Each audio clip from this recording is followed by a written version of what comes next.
It's a pleasure to be with you today. My name is Jesse Allen. I'm the Vice President of Marketing and Communications. Stumble over communications, that's perfect. And I am so excited to share the stage today with Dr. Brian Dixon, our Senior Vice President of Research and Development. Hey, good morning, everybody. This tagline here, flip the switch, feel better, do more. It's a simple tagline, but is the embodiment of the Protandim family of products, which is the intentional use of cutting-edge science that allows us to activate the body's natural processes to optimize health and well-being, allowing us to feel more energy, more motivation, more strength, and more cognitive ability, so that we can both participate in and excel at the activities we enjoy. It is the heart of LifeVantage. It's what sets us apart and is what gives us our competitive advantage. This morning, we're going to take a deeper dive into this competitive advantage. We're going to transform this stage into a classroom, and we're going to let Dr. Dixon teach us for the next 30 minutes. And along the way, we're going to accomplish a couple of things. One, we're going to provide an overview of the science that guides and directs the Protandim family of products. Two, we're going to highlight the fundamental purpose of each product in the family. Number three, and this is what Darren was just alluding to, Dr. Dixon is going to reveal new data that he has discovered for each product in the family. And all of this is going to be accomplished as he educates us on cellular signaling, nutrigenomics, and the theories of aging. So are you ready? If you're ready, say yes. Perfect. That feels good. I kind of feel like Rachel Jackson right now. Buckle up and get ready. Our professor is ready to teach. Dr. Dixon. Hey, thanks. Thanks so much, Jesse. I'm going to be over here on my stool. Yeah, you can. Why don't you take 30 minutes off? Everyone ready for a little science school? Yeah? Awesome. How many people out there, scientific advisory board excluded, would be willing to trade me places to come up here and train on nutrigenomics? Any brave soul? There's one hand. All right. Oh, a few more hands. Great. But not a lot of hands went up. So what I hope to do is set a foundation for what nutrigenomics is, in hopefully an easy and understandable way, so that you can also repeat and duplicate it in your business. How's that sound? Sound good? All right, let me start with this. Do you need a brain to be intelligent? Yes. Well, let's talk about that for just a second. When I pull the definition of intelligence, look what it says: the ability to learn and understand things. I think this is what most of us think about when someone's intelligent, right? That kid who's really good in school, book smart. But what surprised me is that second part of the definition, the ability to deal with new and difficult situations, okay? So think about that for just a second. I'm going to show you a video, and we're going to go from just single-celled organisms into insects and then into some higher organisms. And I want you to look at excuse me, if you can go back and play that, that was my fault. But if you will think about all the behavior that's going on in these different organisms, this single cell doesn't have a brain. Does it need a brain to be intelligent? How is it bouncing around that microscope slide, interacting with its environment, looking for food? It doesn't have a brain. How about this amoeba spreading out, looking for food, right? Here's an immune attack on a parasite. How do our immune cells know how to do this? Here are yeast growing, dividing. How do they know how to do it? Think about a plant. If I put a seed in the ground, how do those roots know to grow down and those leaves know to grow up? Plants can even respond to touch. Did you know that? What about sunflowers? How do they know to follow the sun through the course of the day, and in the night, they reset themselves so they're facing the sun when the sun rises? We've all seen bananas rot on our countertops. This is a very interesting example. Plants clearly don't have a brain, but here they are feeding on an organism that has a primitive brain. How are the plants outsmarting those organisms? It's incredible. Ants, they follow these trails. How do they know? These ants are actually farming those leaves to grow a fungus that feeds the colony. Amazing. Ants are farmers. Forgive me if anyone's squeamish with spiders, but spiders spin a brand new web every single morning. It's where they catch food, it's where they store their food, and it's even what they call their homes, okay? Probably an Australian spider. Sea stars, we think about them just sitting on the seafloor, not moving around, doing anything. But look, they're interacting. This octopus, it's gonna instantly change color when it comes across a threat, and then mimic a fish and swim away. How do they know how to do this? Amazing. Honeybees, an incredibly complex behavior. So one of the sisters from the hive has been out foraging for food. She comes back to the hive, and through this little dance, communicates to her sisters where food's located, exactly what it is, and how far to fly. It's amazing. How do they know how to do this? In fact, they're changing a gravitational compass into a solar compass. How do they know how to do this? The chameleon, is it thinking about changing colors? How do fish know how to swim in schools? Why do baby ducks follow their mother? Why do dogs fetch? Right? Are they thinking about this? Cats hate water, but did you know they're really good swimmers? Why do most mammals, within minutes, if not hours after they're born, why are they able to stand up and walk around? How do they know how to do this? Here's some human examples. It's self-preservation. They're not thinking, this hockey goalie save, and watch this save by a soccer goalie. This is slow motion. That goalie does not have time to think about making that save. He's just reacting to the play, right? And I always laugh when people tell me they can't swim, because we're born with this inherent ability to make these primitive swimming moves, and we know to hold our breath underwater, okay? So what is going on in all of these cases? From the single cell up to the human, is intelligence sitting on top of our shoulders, or is there something else going on? So do you actually need a brain to have this intelligent behavior? Nope. Think about you guys just sitting here. Are you thinking about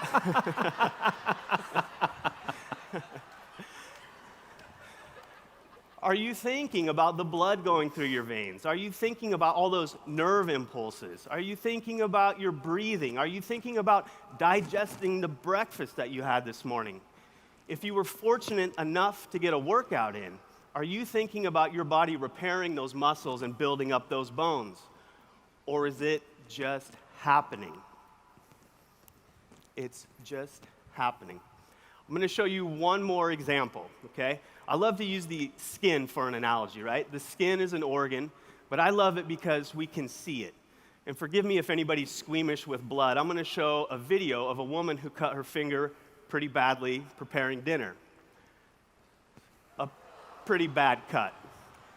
But then what she did was went on and photographed her finger every couple of days to look at that healing process.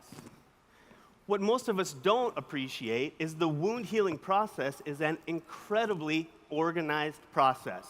It starts with the immune system to take away all that damaged tissue, and then your skin cells have to grow and divide to ultimately make your finger as good as new. It's amazing. Was she sitting there thinking, heal, heal, heal, or was it just happening? Amazing, right? So what did everything have in common? What's the word that you can use to lump all of these behaviors together? Did you call it luck? Skill?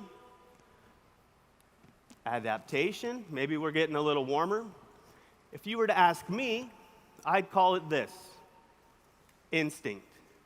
They just know how to do it, right? Think about instinct for a second. We can feel when someone walks up behind us, right? We can feel when somebody's staring at us from across the room, right? This instinct. So if we have this instinct and these other organisms have this instinct, where would it live in the cell? Here. It lives in your DNA and your genes. And just to clarify a little bit of terminology, if I were to reach into the nucleus of one of your cells, pull out that DNA, and stretch it out here on stage, it would be between 2 to 3 meters long, right? Or 6 to 9 feet. It's massive, all coiled back up on itself microscopically and put back inside the cell. A gene is just a small piece of that DNA, okay? We have somewhere between 20,000 to 35,000 different genes inside of every one of our nuclei. Amazing. Let me ask you a question. Is DNA active or passive? How many people say active? How many people say passive? You might be surprised by my answer, but I say it's passive. Okay? DNA's job is to do nothing more than store information. It's just sitting there. Let me give you a couple examples. I used to work in a genetics laboratory. One of the projects in that research laboratory was working with archaeologists. So the researcher would go to these archaeological sites and bring back to the lab stone tools. Now, if you've ever seen a stone tool or a weapon, they're incredibly smooth and incredibly sharp, right? But when they pass through tissue, whether it's human tissue or animal tissue, tiny microscopic amounts of DNA make it into these micro cracks that are in these tools. This researcher could bring those tools back to the laboratory, carefully rinse them off, collect the DNA, amplify it up, and sequence it, and they could tell what these civilizations that are tens of thousands of years old were hunting and who they were fighting. DNA is an incredibly stable molecule. Okay? IT professionals are using DNA to store data. Because DNA is so stable, we can store information in DNA longer than any digital format we can come up with. DNA is a passive molecule that's just sitting there storing information. A lot like this blueprint. Is there a lot of information here? It's a ton of information. It's overwhelming. But can that piece of paper actually build the house? No. A piece of paper can't swing a hammer, can't pour concrete. It takes a very skilled worker to read that blueprint and then direct a very skilled worker class, right? A whole bunch of people have to build that house. Okay, so if DNA is like a blueprint, then who are the workers inside of that cell?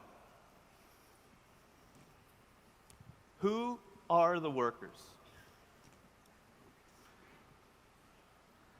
I say it's proteins or enzymes. So I think of enzymes as being like these little machines inside of the cell that are making everything the cell and our bodies need to function optimally. Okay? So if the proteins and the enzymes are doing the work, who's the boss? Who's directing the workers? It's cellular signaling. And what I should say more specifically is it's coordinated cellular signaling. And it's nothing more than A telling B, telling C, telling D to make something happen inside of the cell. And then everyone goes to work. Okay? So we're going to spend a little while on this one. I'm kidding. But I put this up here to illustrate just the complexity of cellular signaling. So when I was doing my molecular biology research, I would use exactly this chart to try to figure out how the signal is getting through the cell. So there'd be some input. It could be a chemical, a pharmaceutical, a drug, a nutrient, and then we'd want to make something happen. As a molecular biologist, we want to figure out exactly the way that signal is getting through the cell.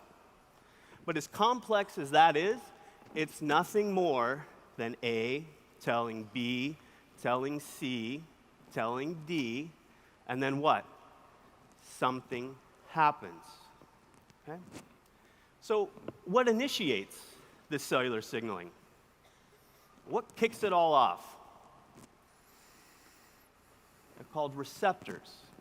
And you can think of these as little sensing proteins that are sitting on the outside of the cell or maybe even floating around inside of the cell. They are the sensing molecules that initiate cellular signaling. Receptors work a lot like a lock and a key. Right? If I pull out the key to my house, is it going to open your front door? No. Just like your key isn't going to open my front door. The key is like a signaling molecule. There's a lot of specificity. And then through some complex chemistry, they fit like a lock and key. You unlock the lock, you initiate the receptor, and then you get that whole chain of events that occurs. Okay? And you can even see at the top of this chart, it says receptor. You can also see the signaling molecules binding to that receptor. And then that chain of events is initiated. Okay? Another analogy that I like is that cell signaling is like a chain of dominoes. Okay? And if you've ever seen these massive shows of people knocking over dominoes, they always like to have a big grand finale, right? So there's an input with the signaling molecule, and then something happens, okay?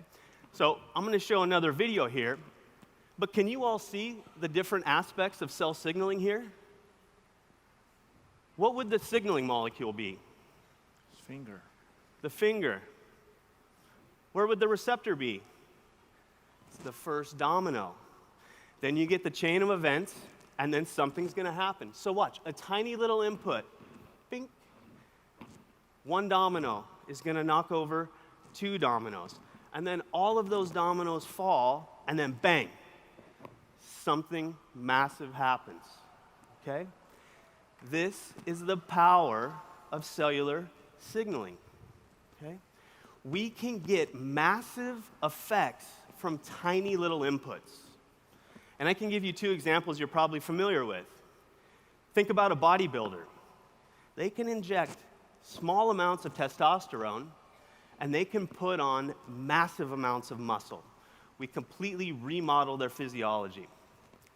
Think about women, birth control pills. We can take this tiny little pill or a patch and completely remodel a woman's reproductive physiology. Tiny input can have massive consequences. This is the power of cellular signaling. And to put it another way, here's another chain of dominoes. That first domino that he's going to have to knock over with a pair of tweezers just weighs 1 or 2 grams or a fraction of an ounce. That last domino is over 100 pounds or about 50 kilos, okay? So you can get this signal amplification through cell signaling pathways. It's amazing. This is the power of cellular signaling. This is what's coordinating cellular function. So then, what would the purpose of these cell pathways be? Well, do you remember that second definition of intelligence? To react and respond to their environment. Their internal environment, their external environment, and maybe what's going on somewhere else in our bodies. Okay? So is that not a form of intelligence? This is where that instinct or that intelligence is living. And it literally doesn't matter which cell signaling pathway I put up here, they're all working in the same way. As complex as they are all working in the same way. So now, what about nutrigenomics?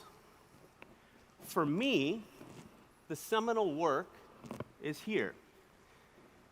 Have you ever heard that chocolate, and that nasty dark chocolate, is actually really good for your cardiovascular health? Yeah.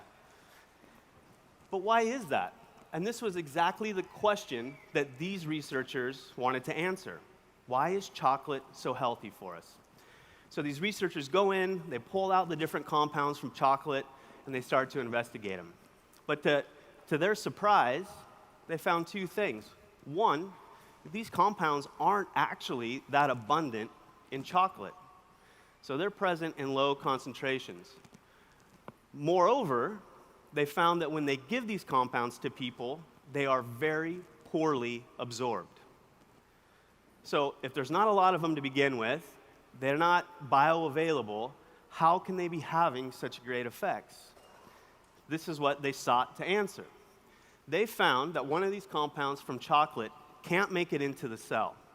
So it's not even getting in to where it can do any good. But what they found through a series of experiments is that it's actually binding a receptor and doing what? Activating cellular signaling pathways. Okay? Then they go on and do the molecular biology. They figure out how that signal's going through the cell.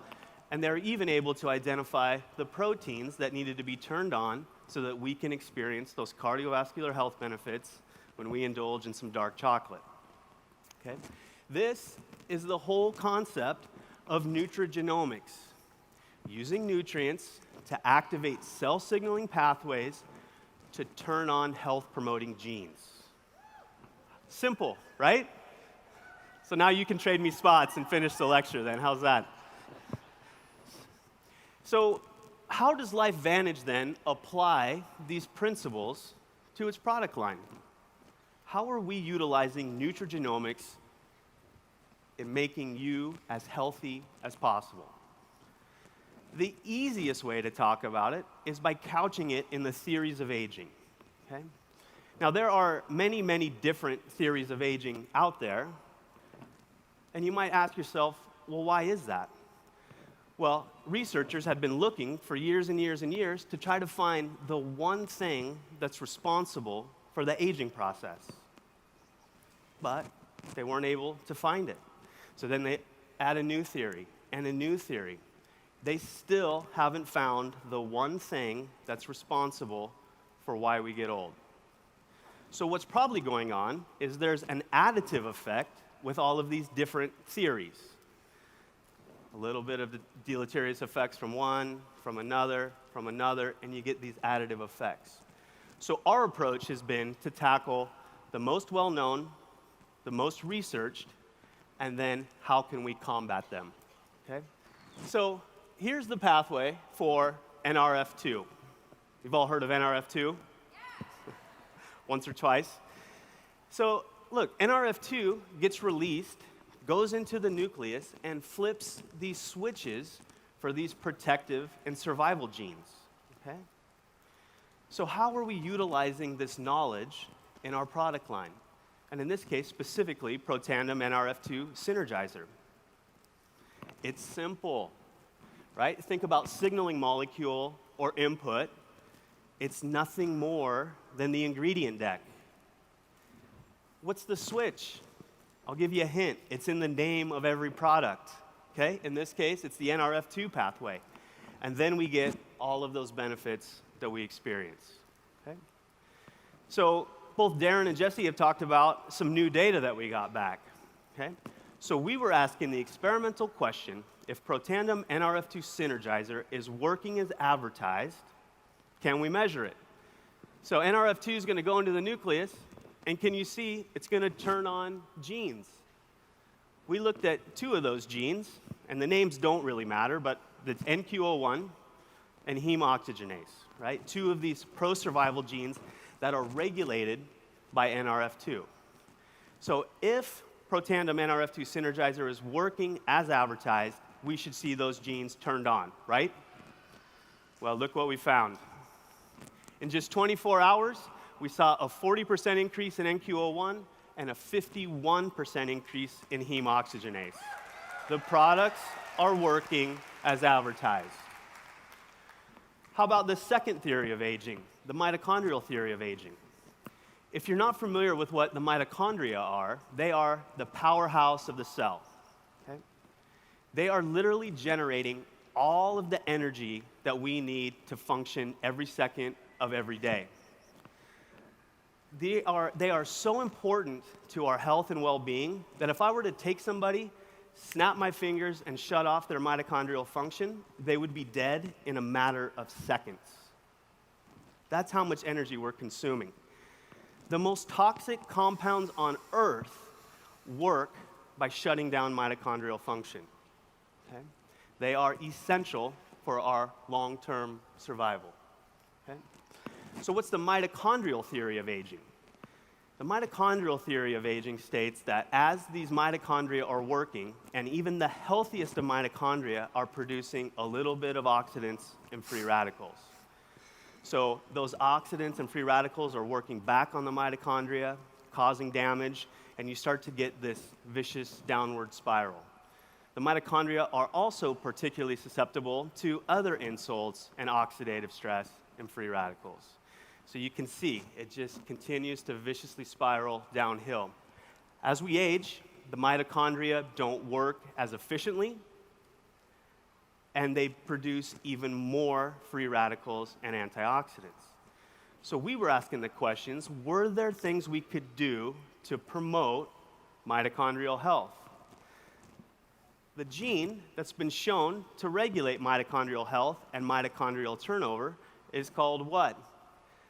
NRF1, the name of the product. So again, if we come back to our framework, the signaling molecules or the input are the ingredients. What's the switch? The NRF1 pathway. And then all of those health benefits related to mitochondrial health. So again, if we come back to our scientific framework, and Protandim NRF1 Synergizer is activating the NRF1 protein, we should be able to measure the genes that are regulated by NRF1. So interestingly, NRF1 actually regulates itself. So when it's active, it turns on more of itself. And then another important protein called PGC1 alpha that's been shown to help with mitochondrial turnover. Okay, so we're moving the bad ones and putting good ones back in their place. Okay? What did we find? We found that Protandim NRF1 Synergizer could increase the NRF1 gene by 65% and increase PGC1 alpha by 71% in just 24 hours. The products are working as advertised. Amazing. This nutrigenomic approach to nutrition works, and we can show this in the laboratory. I'll be back in just a second. Stay here. Stay here. How incredible is that?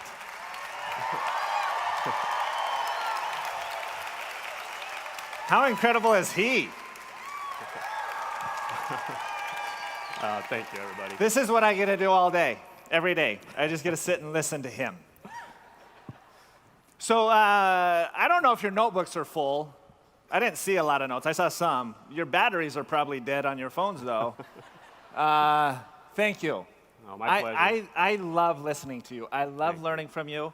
That you've got this talent where you can take what is so complex and distill it into a way that someone as simple as me can understand. A communication guy can understand. The communication guy can understand. Thank you very much, Jesse. Thank you. I appreciate it. The first 10 years of LifeVantage, they were truly incredible.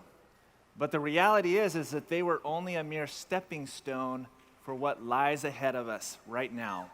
We have the ability, you guys, we have the ability right now to change the conversation of health and wellness, to leave a dent in this universe. And it's going to take every one of us. We have to perform better. We have to respond quicker. We have to elevate our performance literally in every way. And you guys are going to have to lead. But that's easy for you. You're all leaders. I know that because you're here. You made the commitment, you showed up, and you're here today. Now you have to go back, right? You have to go back. You have to lead. You have to inspire. You have to motivate your teams. You have to set the example. But together, we will make a difference. We're going to, with the strength of this product line, we can help flip the switch, help those people feel better in every way so that they can do more of what they deserve, more of what they are intended to do, more of what they're capable of. And together, we're going to change individual lives. And along the way, we're going to change the world with this product line. Are you with us? Are you with us? Let's go to work. Dr. Dixon. Thanks, everybody.